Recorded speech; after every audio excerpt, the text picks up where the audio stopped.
Welcome back to Tech with Adil MC, everyone. For those of you who are new, my channel is about tech, cars, and anything else I do for fun.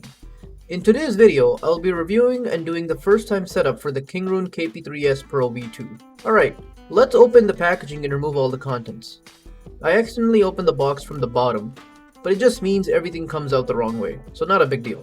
Overall, it's packaged well, and nothing seems to be broken coming out of the box. No scratches or dents on any pieces so far. Remove all the pieces and place them on the table and get rid of all the packaging so the area is clear and easy to work in.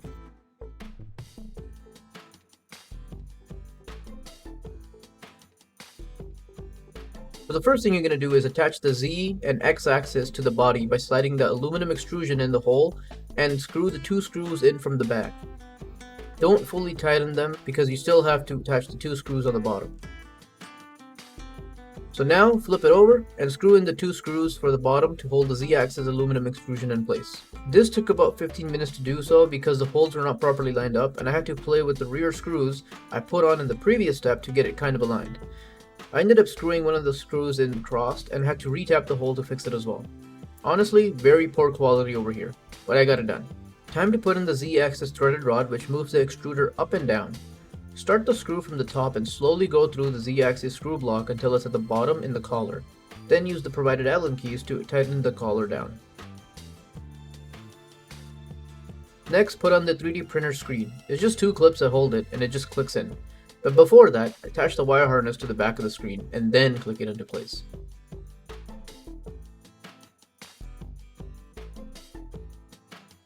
For the spool holder, you just attach it to the top of the Z-axis aluminum extrusion with 4 screws.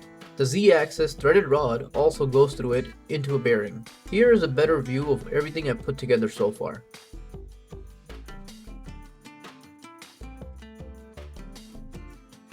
Alright, so the 3D printer is now set up. Let's put on the build plate and follow the steps to configure the first time setup. The first startup boot time literally took a few minutes. I sped this up a bit. And according to all the online forums and Kingroon themselves, this is normal behavior for the first time.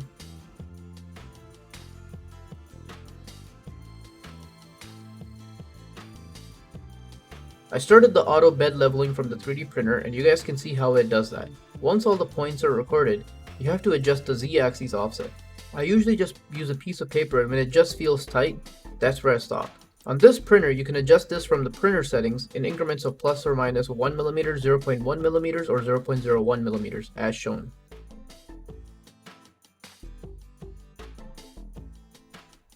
Now that the bed is leveled, it's time to put the spool in. The way to do this is to just put it through the feed hole and use the controls to feed it in. Pretty standard way of doing it. So as you see, I am struggling with getting this printer to feed properly. It keeps getting misfed completely and ends up sticking on the fan side, which for a new printer is insane. So I'm going to try and fix this and let's see how that goes. I had to take apart this entirely brand new Kingroon KP3S V2 Pro. Alright, first thing that I had to do was take this and unclog it. For some reason, brand new, this was clogged. Okay? Don't ask me why. I don't know. Second thing, whenever I tried to feed, it was not feeding. Instead, it was going through here and coming out of the fan. How awesome is that, eh? Now when I looked and opened this up, oh look, I guess I gotta use unit because why is this in here? There is a piece of filament stuck here, if you guys can see that. Pretty awkward for a brand new unit. Yeah, I'm not happy about that. But I'm gonna remove that, put everything back together, and we'll see. We'll see what happens. So basically, another problem that this printer has is that one of the bearings is, it needs to extrude a little bit more out. So the one that we're looking at is this one right here. Now the first things first, this is attached like that, right? So in order to remove this, there's 2 screws over here and 3 screws on this. 1, 2, 3. When you remove that, there's 2 plugs that are in here. You can remove those. and this is accessible. What you have to do is remove this piece with the thing still inside, with the shaft, right? And this piece needs to be 2 millimeters more out from here. So basically there's a 2 millimeter tolerance in here that needs to be added, which will make this stick out just a little bit more, and that'll prevent the extrusion issue that's happening.